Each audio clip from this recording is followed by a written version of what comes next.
Welcome to MyPersonalFootballCoach.com's Soccer Player Development Podcast. Discover all the secrets, hints and tips about soccer player development and soccer coaching from some of the leading figures in world soccer. Here's your host, Saul Isaacson Hurst.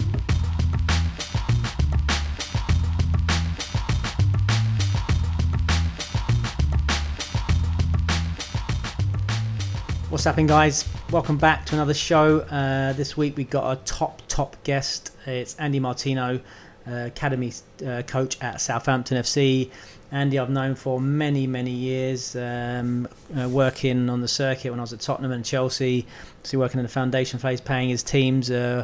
So he's a character. Everyone knows him. Top guy, and obviously someone who's worked at the Southampton Academy for many years, so can really give us some insight into why that's one of the best, have been one of the most prolific academies in English football and producing top Premier League players. So real interesting dive into that. He talks about his working on the international program as well, so lots of real gold to share with you, and this one definitely not to be missed. Just want to point out, remember that the Coach's Pass is going from strength to strength. Remember, the Coach's Pass on My Personal Football Coach, the only place where you get actual videos of sessions every week from Premier League Academy coaches from around the world, from myself as well. At the moment, we've got a series going on from West Brom, Birmingham FC's Academies, Wolves, lots of top academy coaches delivering top quality sessions every week. Video of a session coming through onto the website. So check that out. It's also a 7-day money back guarantee as well with that. So the only place you're going to get that. So the only place to see real academy coaches working every week, and also now we're including a PDF of each session, a plan of each session they can take out and use as well. So like I said, check out the Coach's Pass on MyPersonalFootballCoach.com. Without further ado, let's get into the show. So Andy Martino, welcome to the show. Cheers, Sol. Nice to meet you again. Obviously, it's been a while. We've been trying to do this for a few months, haven't we? We have, mate. Absolutely. So can you just give us a little bit of a brief, just literally 30 seconds or so, a brief outline of your playing and coaching journey to this point? Okay, so I got into coaching a long time ago. So obviously I'm a lot older than you, Sol. So back in 1998, I joined Southampton. Yeah. Just before that, one of those things that, as most people really, you're playing a bit, knocking around the scene and that, and then decided that, to go into coaching. Had a conversation with another coach, and I thought, that sounds really interesting. So I looked at the badges, what were out there. Back then it was a junior team leaders award I did, junior team managers, and then obviously it was UEFA B Part 1 and UEFA B Part 2. So I did all my badges back then in the day. Luckily, I live in Hampshire, so the nearest club to me was Southampton. I went down there just to see about, coaching. They gave me an opportunity to work in the community program, so working in the schools, various teams as well, grassroots teams, colleges, as everyone does. So I did that, then went through my qualifications. Now got the A license and the Advanced Youth Award, as well as my tutor status. So in 2012, I started delivering courses as well. So now I'm delivering the UEFA B license. And my current role here at Southampton is the football development manager. So I work with our international academies in various parts of the world, implementing the academy performance plan. Still working the academy as well as an individual support coach. And I'm also a grassroots coach as now for 4 years. So I've been coaching my son's team, whether that's good or bad for him, I'm not too sure. But I've been doing that since he was under 7 and he's now under 11s. So that was a long 30 seconds. So that was lovely, mate. Nice, brief, to the point, like it, mate. How long have you worked in the academy then? Just how many years have you been in the academy, solely in the academy, do you think? So in the academy since 2000. So what's that, 22 years? Yeah. Wow. So you must have seen many players come through those doors. Give us a roll of some of the honours list of the alumni that you've worked with or seen. So lots really from Alex Oxlade-Chamberlain. He was that was the first group that I had when he was under 9s, and then obviously other players who have come through. your James Ward-Prowse, your Callum Chambers, your Luke Shaw, and then obviously Gareth Bale was slightly different because he was training at our Bath Centre, but then come into us for the games programme, so obviously not as much contact there.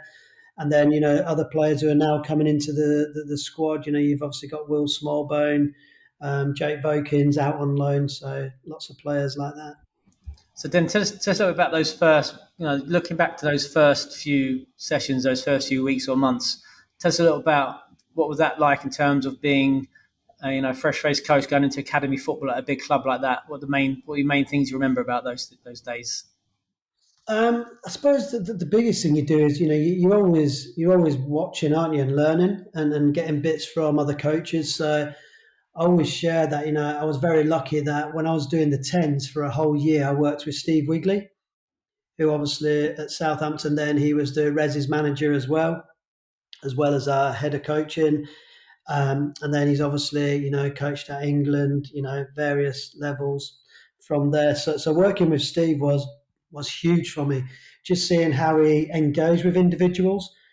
Because as a fresh coach, it's like, you want cones everywhere. You've got target goals set up. You want it all to run smoothly. You've set your practice for 12 kids, and if 11 come, it's like, oh, what am I going to do with this?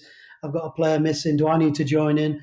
So right at the beginning, I was always trying to create the perfect session. And what I mean by the perfect session was actually what looked good and what looked good on paper. And then, you quickly realise that, it doesn't go to plan. And working in the school system was huge for a learning curve. We've all been there where you've got 30-year-old kids all looking up at you, and you're having to engage them and keep that enthusiasm going. And that was a real massive learning development for me, was being able to be adaptable and flexible. And as I said, working with Steve, really, the thing he did was he kept the practice so simple. You look at him and go, oh, yeah, I've seen that before. Oh, yeah, I know what that is. But then it was the detail that he was giving to the individuals around that and how he gave that information. Can you give us an idea then? What would his Steve Wigley sessions look like? What would be a typical session as you walked into Southampton back those years ago? So we'd have a lot of technical work in there. So lots of practice which allowed repetition, which were good. But what he did, he always then made them, relevant to that age group, but also what's going on in the game. So he's very good at painting pictures. So even though there's a technical practice, rather than it being, right, you're going to go from this cone to that cone, right, yeah, you're the fullback, this is where the centre mid is. As that ball travels in here, you need to support here. So it's creating those pictures within there. And then, as I said, what he was good at was making the sessions, whether they're simple as in setup, the players got engaged very quickly, and then it was just progressing it, just adding little bits in. Okay, now you're doing that. I want a combination in here. Now you do that, receive on your left foot or receive on your back foot. And it was adding those little bit of progressions within that practice. Okay, so then tell us about then your next progression, and how did you progress through the academy? So for me in the academy, I started in the school program, then I worked in the development centres, which now are probably seen more as pre-academy. So working with the younger players there, so that next stepping stone. And then I got an opportunity to go into the academy at under 9s as an assistant. And then the rest just happened from there, really. Then sort of progressed through, then being a head coach within age groups. I've always worked in the foundation phase, so under 9s, under 10s and under 11s. So working, so when I first started, it was 8-a-side in the academy. And then obviously when EPPP came in as well, we sort of structured it, and it was then 7-a-side for the 9s and 10s, and then then 9-a-side for the under 11s. So it gave me different formats to work with, which was really great. But I do like working with the younger players, maybe because I'm as big as they are, and also that they get my jokes a bit better as well. So it's quite good. Well, yeah, at least someone does, right? But Exactly. And I've still got round the world in the locker. I don't know if you've mastered that one yet. Yeah, we'll skill off later, maybe. That's part two. Tell us then about. Obviously, look, Southampton's one of the most successful academies in the country, maybe Europe. Very prolific, considering relatively modest as well, smaller club, and particularly if you've got one side of you, you've got the ocean behind you. What do you think the secret is? Why have you had such a phenomenal success in developing players? Yeah, it's a great question. So to be honest, I always say the people. I think the people are important, and every club has a way of doing things. Southampton have their way of doing things. What we've been good at is making sure we have the right people who understand that, but also that they realise what our beliefs at Southampton are, and it's important that you get the right people to do that. And also, recruitment as well. The type of players we bring in that we can work with, and having clear idea of what we want those players to be able to do. I always say that you've been around the game long enough. Is one of the sad parts of the job is not every player makes it as a pro, unfortunately.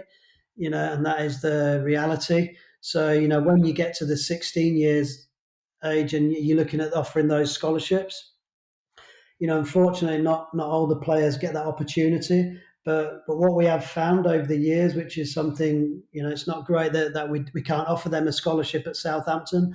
But what is nice is that when those players are released, they always go to another club, because I believe that clubs out there know that if we're not going to take that player on, they know the type of player they're getting, not just from a football side, but from a person as well. Because we always say that we're not just developing footballers here; we're developing people. Interesting. So how do you do that? How do you develop people? What's the tell us a little bit about that then. What does that look like in your program or your Yeah, so sessions? it's just things about obviously as every club you'll have your own um, code of conduct, if you like. We have our 10 academy commandments for our players. And one of them is that they be honest. We want them to be honest with us. That could be down to them feeling tired from a school game. It could be them having a slight injury. It could be concerns they don't understand, moving from 7-a-side to 9-a-side, the bigger pictures, whatever that is. But it's having that we call it open door as well. So it's having that conversation that, the players and the parents know that if they want a conversation with us, it might not be we can do it right there, right then, but we will make time and sit down with them and speak to them, and just making sure that, every player's treat differently, because it's no different to school, and coaches, we're all different. We all have a different way we like to engage. So getting to understand and getting to know your player is huge. And then that allows us to set that environment. So we want the environment to be fun. The kids have got to come in and enjoy it. We all play football and love the game because we enjoy it. So we want to make sure that's there. But also there's a learning aspect there as well, and making sure we're getting that learning, through the player, through different interventions. So tell us a bit about then. Tell us what a typical Southampton session would look like in the foundation phase. So obviously different nights have different set hours, but for an example, the first 30 minutes would be with strength and conditioning coaches, and that would be through a play model. So using multi-sports to use for the players, so that they could do, basketball or tennis or whatever it is. So different ways for them to learn their fundamentals within there. Then the coaches would be part of that session, because it's important that S&C don't stand alone to us. So the coaches interact within that practice, and then the coaches would then lead within the session. So a lot of it will be games based. So trying to get them those pictures within the game. So it could be like a whole session. It could be an opposed session to begin with, and if needed as well, there's technical warm-ups that we'd use as well, but predominantly it's around a games-based approach. And then also, and it's something you're heavily involved in, so is that their individual development plans. So one day a week is where we give out a 30-minute slot where we actually go in and just make sure, what you're doing at home, what you're practicing for your targets, show me what you're doing, let's tweak it, let's help you, and just check in that way as well. So those individual development plans, how often do the players get set those targets? So the targets are on average set every 6 weeks. We'll reflect back on them and review them. But sometimes, as you know, you might continue that same target, which is fine. Sometimes you might just change it slightly, or sometimes you might say, actually, yeah, you nailed that now. Let's move it on and add this one in. So again, going back to our player-centered approach, we don't say it has to be done in 6 weeks or 12. We don't give a time scale for that because every player will evolve differently. And so what would those targets be, for example? So it could be something it could be around, say, 1v1 defending, but then we'll drill down into that and go, actually, what we need you to work on is, it might even be more of a physical challenge. It might be it's your de-acceleration at the moment. At the moment, when you're going to try and close the ball down, you're just not slowing down and the player's popping it around you. So it could be that. It could be down to their body shape. It could be down to that game intelligence. Okay, so when you've actually got into that defending shape now, which is great, we want you now to work out, right, we're showing the player inside, outside, weaker foot, stronger foot, where are we going in there? So again, it's just digging that detail down. But with the younger players, we will give them one area, but probably break it into three sections, if that makes sense, on there. So then we can give the detail around there. And then tell us then, you said about each night's different. How's the week structured? Different things, different nights, or Yeah, so with the foundation phase at the moment, we have 3 nights. So we're on a Monday, on a Wednesday, and on a Friday. So on the Monday night, they would come in for a 2-hour session. As I said, they'd have S&C for 30 minutes, and then we would break it with the coach for an hour session, and then we'd have 30 minutes of the IDP. So that'd be typical Monday.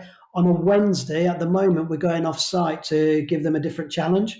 So we're using a different venue, which has got the small pitches, the small 5-a-side pitches, just to give them different intensity, a different variety as well. So it's totally different for them to see where, obviously it's more intense. You've got the boards around the outside, so it's giving you different outcomes. So we're doing that for a few weeks at the moment. And then on a Friday, again, we'll have 30 minutes of S&C, and then we'll go into a 90-minute session with the coach. And again, that could even link into what the weekend is, because as you know, this time of year, we have various tournaments, as in futsal tournaments going on, different festivals. And we're also, with our youth phase, we're using a bio-banding approach at the moment as well. So there's various games programs going on. And is there a tactical cycle or something like that? Is there themes that the coaches need to work through? Yeah, so we obviously have a curriculum, as you can imagine. The way we work our curriculum is 1 week in possession, 1 week out, 1 week in, 1 week out, and then they'll complement each other. So, for instance, your main focus could be playing out from the back, and then the secondary learning focus would be pressing from the front, because as you're playing out, and then where we've got the 2 coaches per age group, different ways of doing it. But 1 week it could be the coach may try to obviously work on the main theme, playing out from the back, and then the second coach may then, okay, well, while that's going on, I'll work on the secondary focus of pressing from the front, of different ways of pressing to give you a variety of outcomes. Interesting. And so you mentioned 2 coaches per age groups there. How does that work? So you have a lead coach and an assistant, that sort of thing? Yeah. So again, Cat 1 Club, we're very lucky with staff. So within the foundation phase, you'd have a lead coach and an assistant coach. We've also obviously got strength and conditioning coach. We've got access to psychology as well for the foundation phase, and a goalkeeping coach within the foundation phase as well, and an analysis as well with the phase. So there's a lot of staff there, which gives you great opportunities to seek advice and also get other opinions as well, which is great, because back in the day, as you're aware, it used to be the coach made all the decisions when it comes to the end of the season. It was just their eyes on them players. But now there's a huge MDT involved in there, which is great. So how does that work then? For example, you're head of the 10s. How's the planning work then? You planning that yourself? You planning as a phase? Planning as a multidisciplinary team? How does that fit in? Yeah, so you plan as a team. So we have meetings. Obviously, everybody is well aware of Zoom and Teams nowadays. So you'll have the meetings to say, that the head coach will lead on that meeting and say, right, this is what the curriculum is at the moment.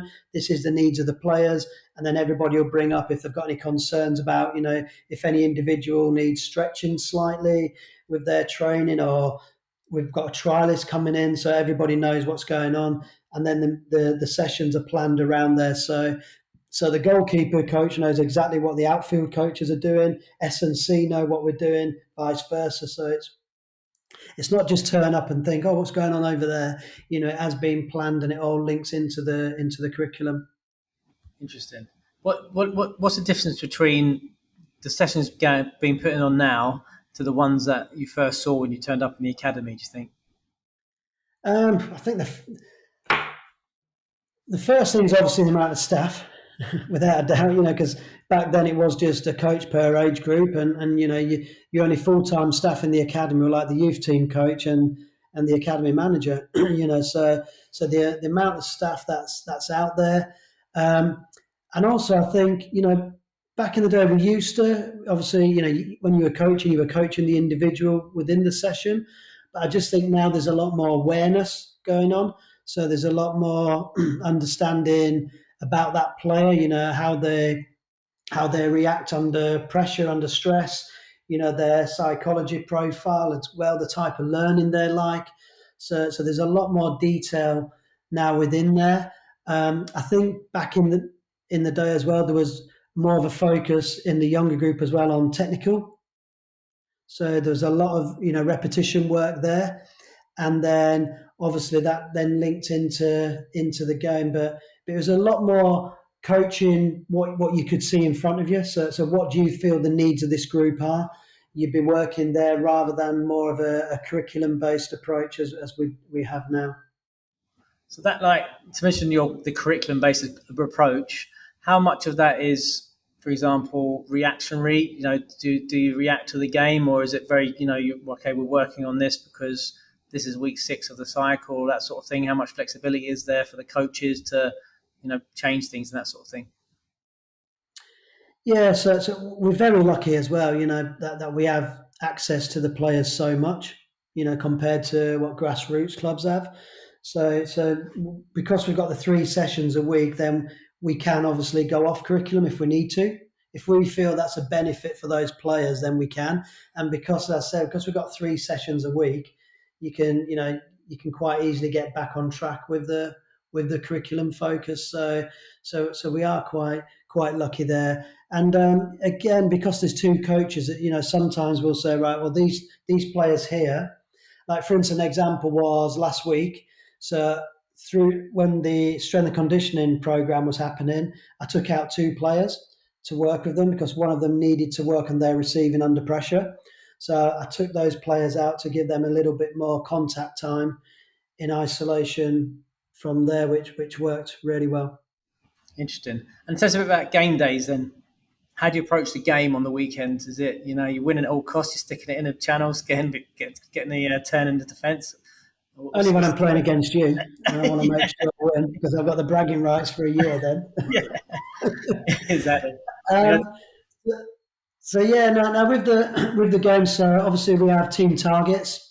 So we look at what those are. So, and again, that would link into what you've been doing throughout the week. So if the focus using playing out from the back, nice easy one, then that would be what you'd be talking around predominantly within the match day. So yeah, the results don't count. Of course they don't, but obviously you want your players to be competitive, and that's the difference. And if your players are competitive, then obviously the result will sort of link in there as well. But you want your players to be competitive. So the games are around their own IDPs and the team targets that we've got. So that's how, when after the game is finished, when we're reflecting back and we're giving feedback to the players that'll be around those areas. But obviously that still links into what's happened in the game. And with the analysis as well, the clips there would be to show what they need to do better, but also, and for me, this is my personal view as well, I do feel in England we're very good at setting challenges to players And then as soon as they nail one, we give them another one. So it's like, yeah, you've done that well, right? You're not very good at this one, so let's do this one now. Right, yeah, now here's another one you're not good at. Whereas I call it the super strengths. So I like to make sure that every player's got a super strength. And then at times you can say, look, today I just want you to work on your strengths, what you're good at, and go and enjoy yourself, be good at this. Because, especially with young players, there's always bumps in the road. It could be injury, it could be something happening at home. It could be a move in school from under 11s to under 12s, going from the big fish in primary school to secondary school.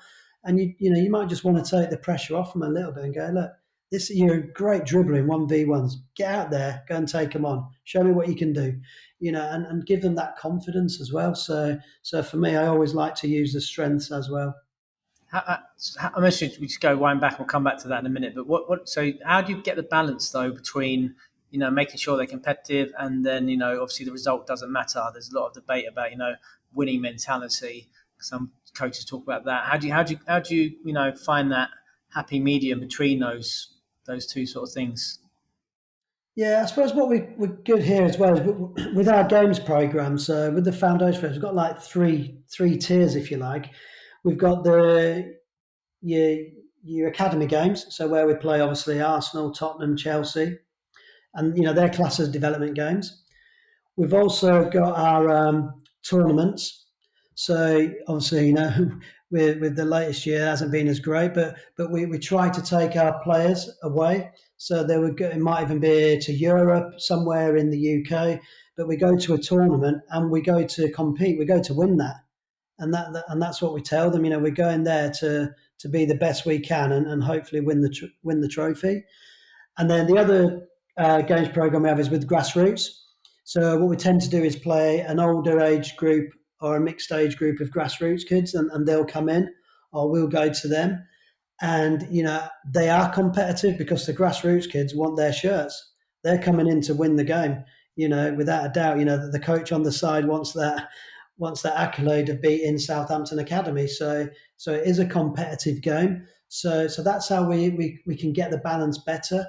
Like I say, with the tournaments, whether it's futsal or it's a tournament abroad, you're going to win. So all of a sudden the kids are looking at the group stages and going, right, we need to win this game to get out of the group. And then it's the knockout stages and everything from there. So it's giving them that experience.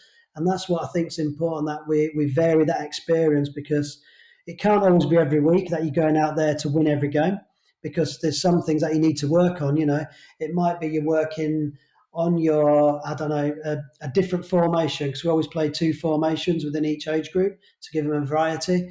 And that first time you go into the next formation is so different for them.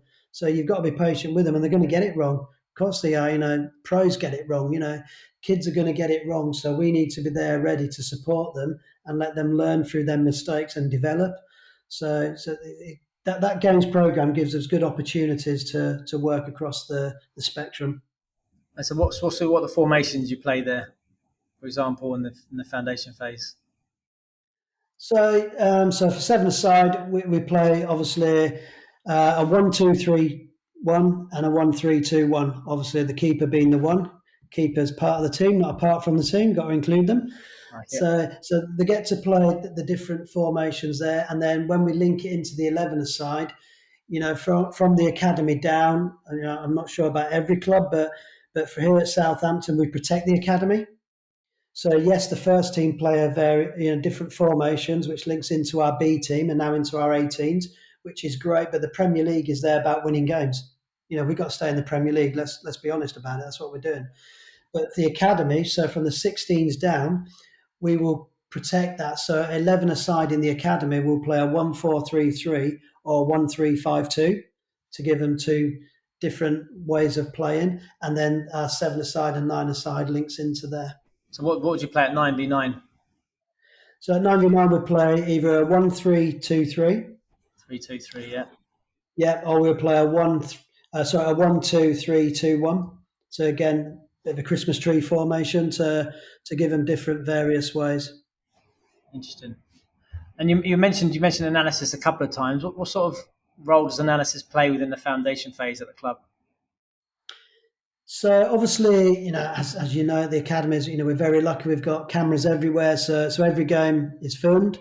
So they'll get full access to the game afterwards, so they can watch the whole game back. So they can watch themselves, their teammates as well. What was going on around them, and then also we can give them clips. So we'll give them clips around their IDPs, or sometimes it might be coming away from that and just saying, actually, at the moment we've noticed your recovery runs are like this rather than this, and we give them examples, and that's really good to use. So we use Huddle for that, and then the kids can go on and comment on what they've seen and clip it themselves, which because as the game's changed, as in with kids.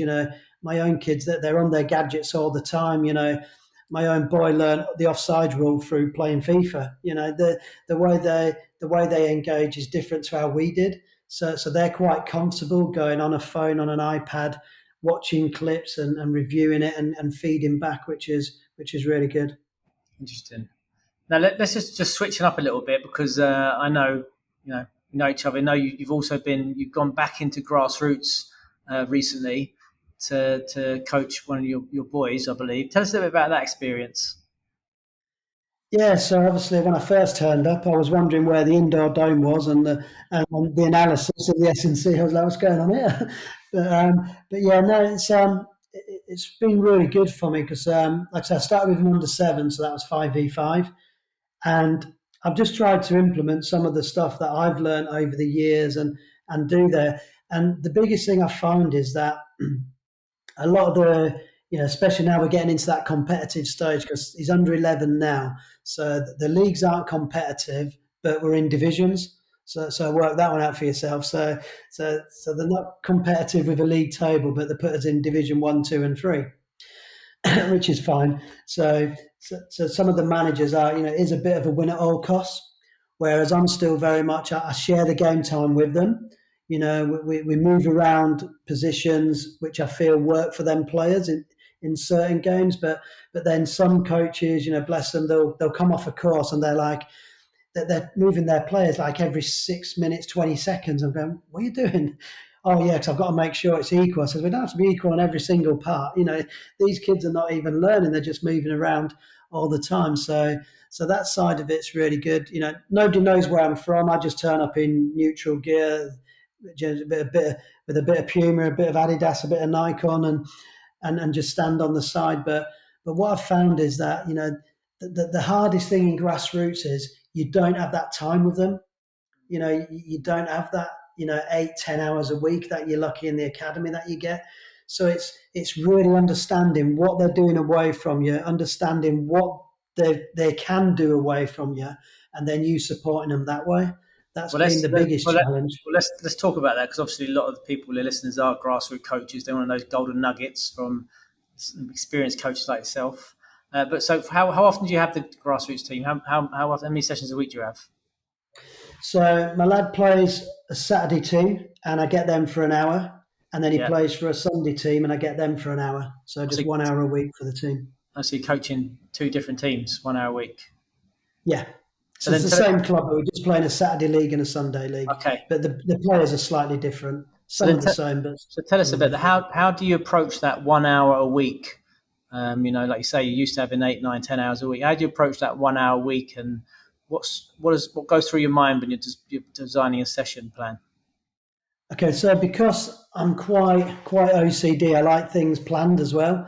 So I have done a curriculum for myself. I've took some ideas from Southampton, obviously, and bits that I've seen at other places and through my tutoring. And so I've got my seasonal plan.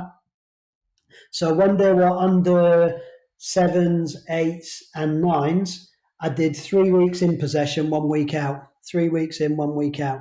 And then from 10s, I've now gone to a similar approach to what I do at the club, where it's 1 week in, 1 week out, and it complements.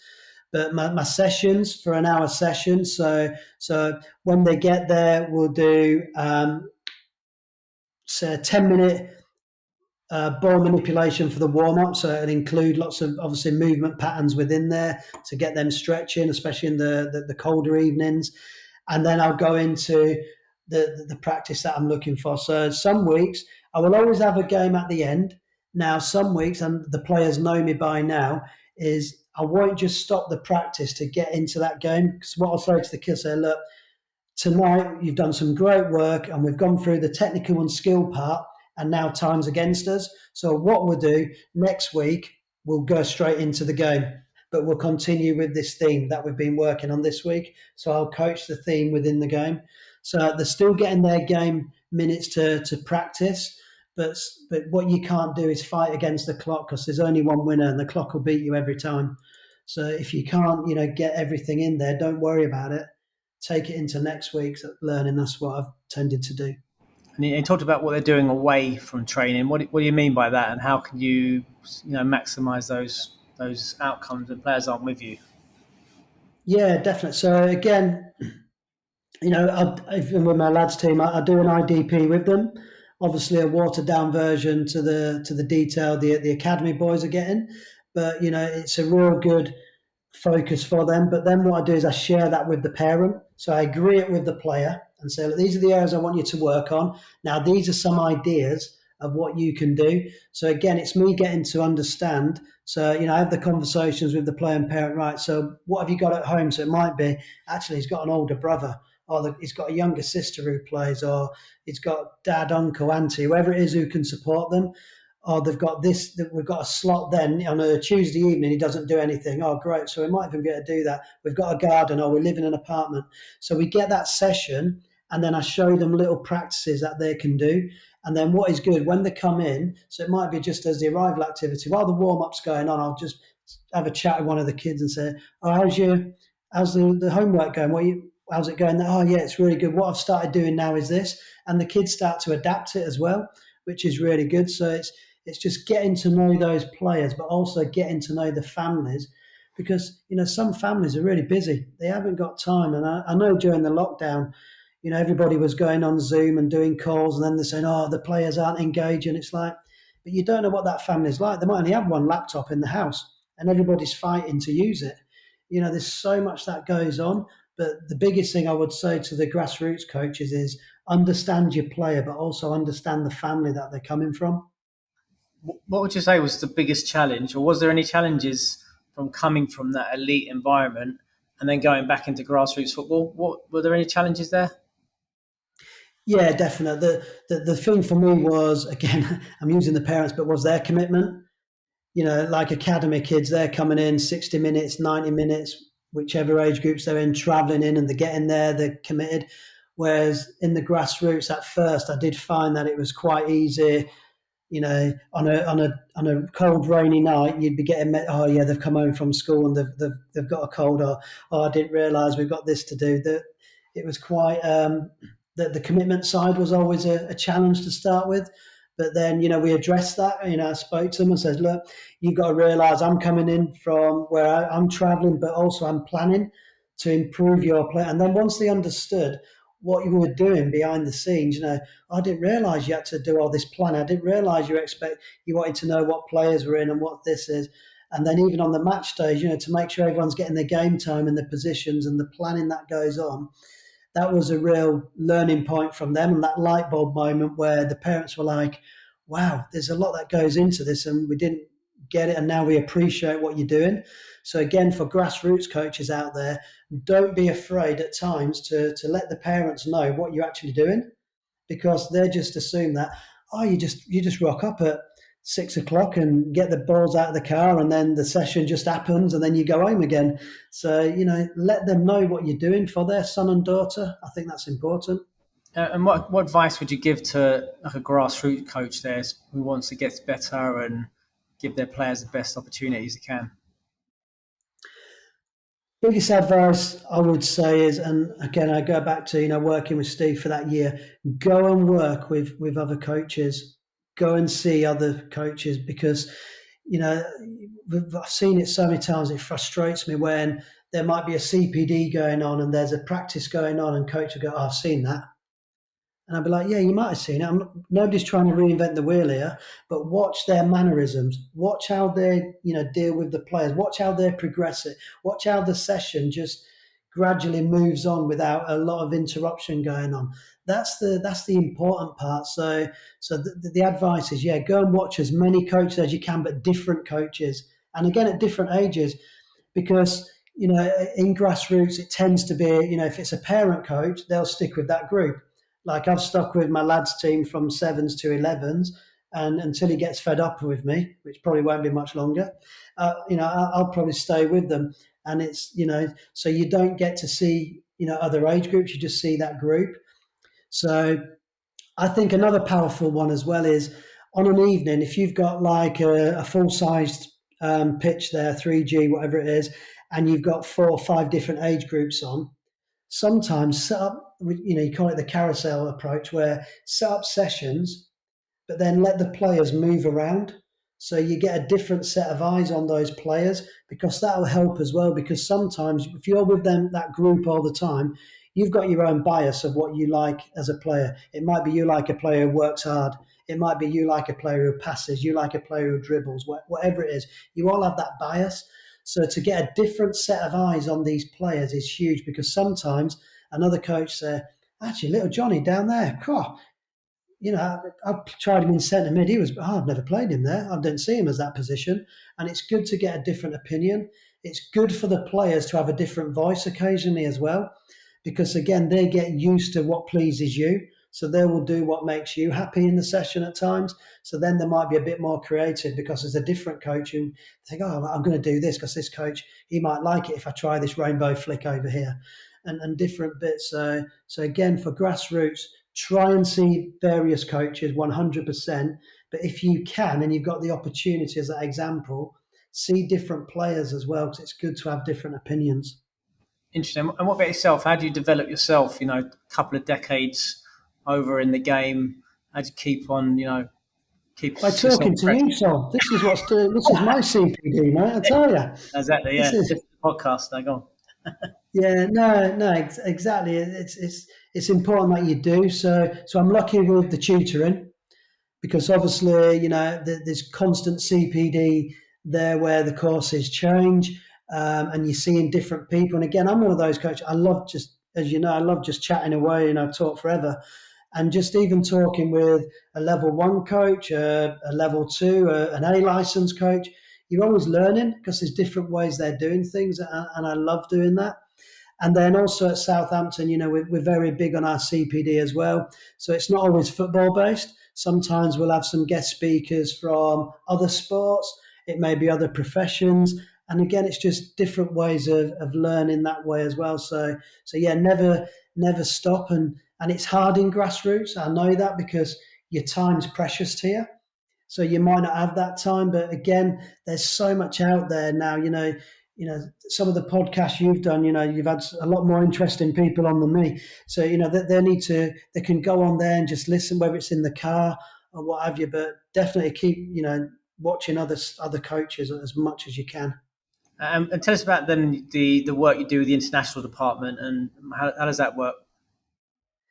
Yeah, that's been really good. Obviously, in a way as well, we've been challenged because we've locked down on that. So with our partner clubs, we've got them in various places. Australia, America, Africa, all over the world. And what we do is we share our academy performance plan. So that's down to our coaching philosophy, our playing philosophy, playing styles, formations that we use. Curriculum as well we share. So again, it's helping them, but it's not just giving them all the paperwork, it's then engaging with them. So we do lots of remote delivery of CPD online, and then we go out there as well. So example, next week, out in Bahrain for a few days with a partner club. So we'll work with their coaches, doing some coach ed. We'll work with their players as well, get to see the players, and also engage with the parents as well, explaining the benefits of them having a partnership with Southampton, how that's going to help their son and daughter, in their development stages. So give us an idea, you've been at Bahrain, where else have you been on with the international department? So for myself, I've been, various, obviously countries various states in America, Canada, been to Africa as well, to Kenya, working with players. We've got a partner club in India now. Haven't been there yet, so we're looking to get out there this year. We've got a partner club in Malaysia as well, so looking to get out there. Been to Australia as well, and the nice thing, so as you know, you've done more.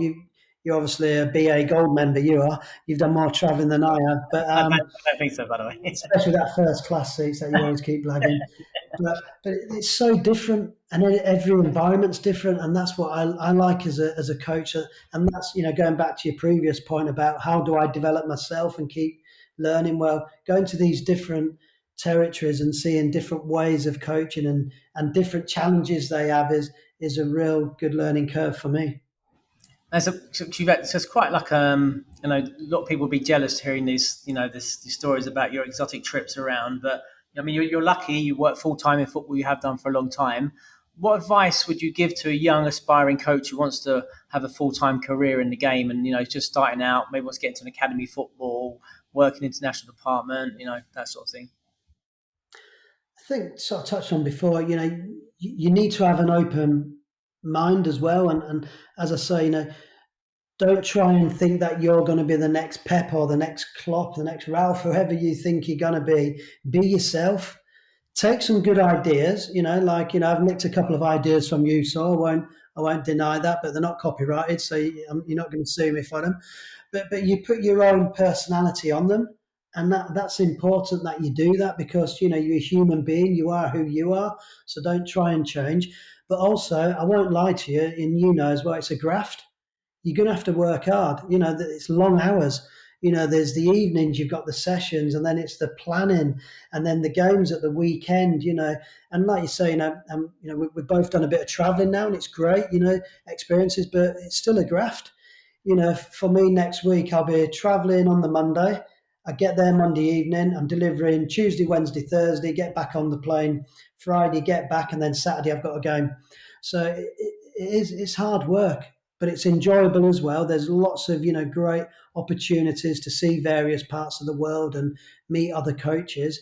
But it is hard work, so never be afraid of that. And the other bit of advice I would always give, and I do find this a challenge with certain age groups now, is you've got to do a lot of this voluntary as well.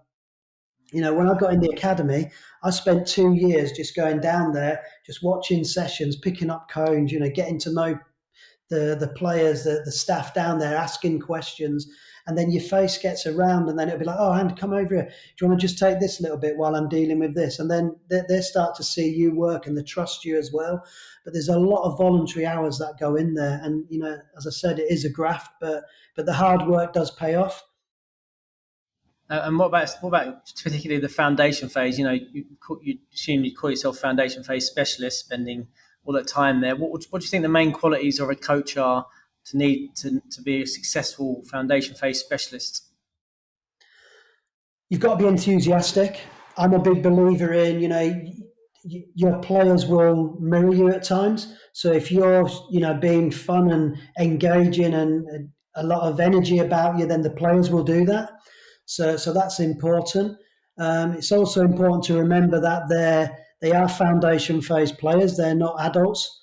So you don't have to go in with the under nines and start talking about the 9 pinning the centre half for the 10 to drop in while the 7's gone on the overlap. You've got to use a terminology that's right for those players. And again, it's understanding that, they need to be engaged. So again, if you sit them down, remember they've been at school all day. If you bring them in and go, right, we're going to sit in front of the screen and we're going to do an hour on analysis. Well, good luck with that with a 9-year-old because, they're going to switch off. So you need to make sure you're engaging them and you're moving the sessions on at the right pace, which is right for that group. I always talk about that, the learning zone, where you dip them into that challenging area when you make it hard for them. And the skills in the foundation phase is knowing when to bring them out. Because if you leave them in too long, they'll see it as failure. And then at a young age, they're going to say, oh, I can't do that. So you need to make sure, and again, every player is different. How long do you leave them in there, challenging them in that area and stretching them, and then bring them back out and giving them success so they see that they've actually done well within the practice. And what about yourself? What's your ambitions for the future? Is it still that England manager's job still lingering there for you? Well, I did think about obviously, maybe getting a business partner with you because you seem to be doing really well at the moment, mate. So there's that. But also, yeah, for me, my ambitions. I'm 52 now, which you probably don't realise. Sorry, I look in my 30s, I know, but yeah, I've had a tough life. Um, so my ambitions are to do what I enjoy doing, and that's what I've now managed to do. I've got a good balance of that. So I've got my son's grassroots team, so we're spending great time together in the car, travelling, to and from games, sessions, and watching him play, which I really enjoy. My academy work, I'm going in there twice a week now, working with various groups from under 9 to under 11s with individuals or small groups, which is brilliant. So I'm seeing different players, helping them and supporting them. And then, as I said, the international stuff is great. I'm doing lots of coach education, but in various territories. They're coming to the UK as well. So really, for me, I'm in a good place. So I'm quite happy where I am. So yeah, I don't really fancy the England job, to be honest, mate. I might take the Italy job one day, but not the England. Yeah, see, mate. So lastly, then, what advice would you give to like a parent of a young aspiring player who maybe is on the verge of going to development centre or academy football or something like that? My advice there would be is I've got to be careful on this one. So it's what's right for your son, your daughter going into that system. I think that's huge because it's not right for everybody. Because some players, need to just stay at grassroots for a bit longer, and there's nothing wrong with them being with their mates.